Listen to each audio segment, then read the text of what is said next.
मार्ग बने छे। द्वितीय वर्ष संस्कृत का प्रथम प्रश्न पत्र। देखिए, अभिज्ञान शाकुंतल के चतुर्थ अंक का अंतिम श्लोक है, बड़ा ही महत्वपूर्ण है, परीक्षा में व्याख्या में आता है और वैसे भी इसका जो भावार्थ है वह बहुत ही सुंदर है, इसे याद भी कर लेना चाहिए। जब शकुंतला विदा हो जाती है तो कर्ण की ये उक्ति है, अंतिम श्लोक है चतुर्थ अंक का। स्नेह प्रवृत्ति एवं दर्शिनी, स्नेह की प्रवृत्ति इस प्रकार प्रदर्शित हो रही है। हंत भो सविमर्शम परिक्रम, विमर्श के साथ घूम कर कहते हैं, विचार करते हुए घूमते हैं। ओह शकुंतलाम पतिकुलम विसृज्य लब्धम इदानीम स्वास्थ्य, शकुंतला को पति गृह में भेजकर इस समय मैं स्वस्थ हो गया, अपने में स्थित हो गया। स्वस्थ का मतलब क्या होता है? स्वस्मिन स्थिता इति स्वस्था, मैं अब आत्मस्थ हो गया, स्वस्थ हो गया, शांत चित्त हो गया, निश्चिंत हो गया। कोई भी पिता अपनी पुत्री को विदा करके एक निश्चिंतता का अनुभव करता है, उसे स्वास्थ्य कहा है कालिदास। देखिए श्लोक, देखिए कितना सुंदर है। अर्थो हि कन्या परकीय एव तामद्य संप्रेष्य परिग्रहीतुः जातो ममायम विशदः प्रकामम प्रत्यर्पितन्यास इवांतरात्मा। देखिए, कन्या ही परकीय अर्थ, कन्या यानी पुत्री, परकीय यानी परस्य, दूसरे का, पराया, अर्थ यानी धन है। हम बोलते हैं ना कि लड़की तो पराया धन होती है। ये पंक्ति देखिए यहाँ भी है, अर्थो ही कन्या परकीय एव, कन्या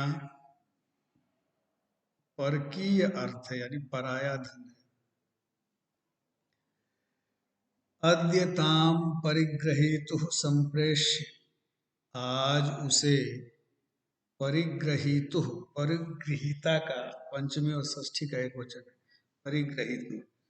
परिग्रहीतु यानी जिसने इसका परिग्रह किया, अर्थात जिसने इसे ग्रहण किया, अर्थात जो इसका पति है।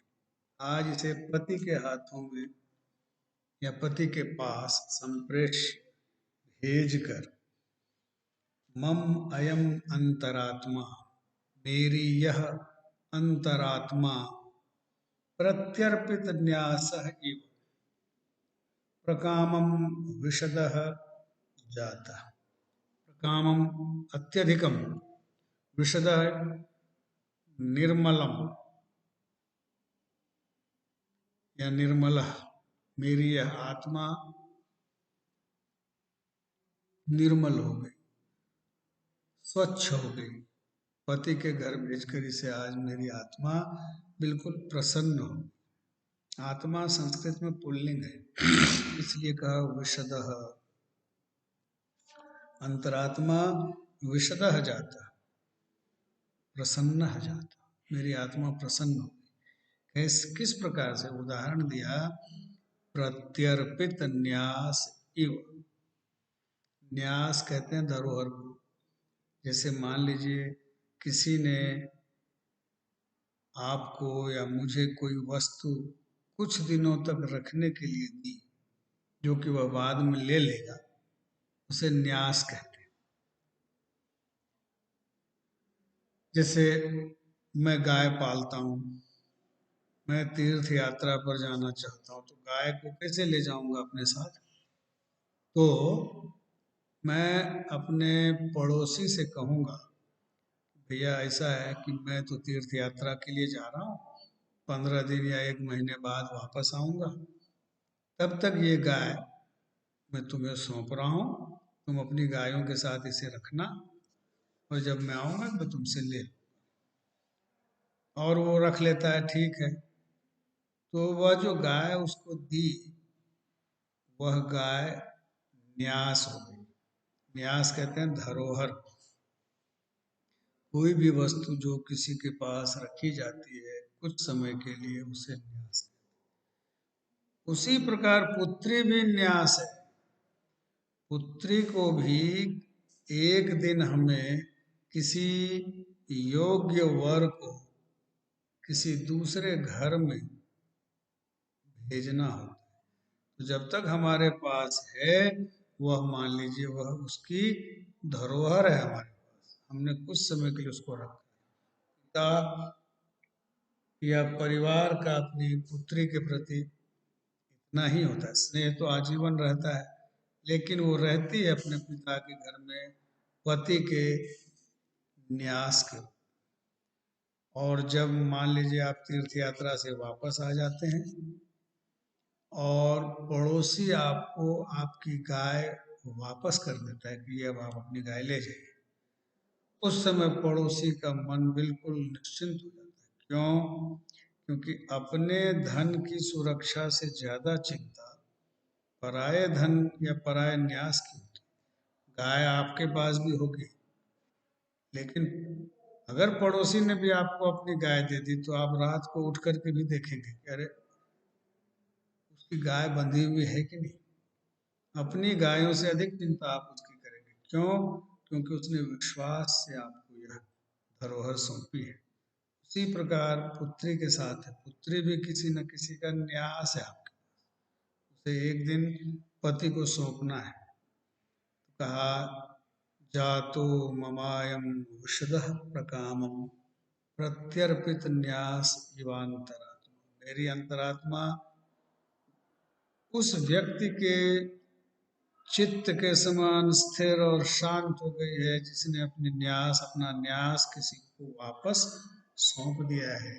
ये श्लोक व्याख्या में आता है और याद करने के योग्य। अर्थो हि कन्या पर की एव तामद्य संप्रेष्य परिग्रहीतुः जातो ममायम विशदः प्रकामम प्रत्यर्पित न्यास इवांतरात्मा। ये आप सबको ये श्लोक याद कर लेना चाहिए, व्याख्या में आता है। और अभिज्ञान शाकुंतल के ये छंद आपको पढ़ने हैं। अभिज्ञान शाकुंतल के श्लोकों में जो छंद आए हैं वही छंद आपकी परीक्षा में, बल्कि उदाहरण अभिज्ञान शाकुंतल के देने हैं और लक्षण काव्य शास्त्र के देने हैं, किसी भी छंद के। तो ये चतुर्थ अंक का अंतिम श्लोक बहुत ही महत्वपूर्ण व्याख्या की दृष्टि से और भाव की दृष्टि से है, इसलिए आप इसे स्पष्ट रूप से याद कर लीजिएगा।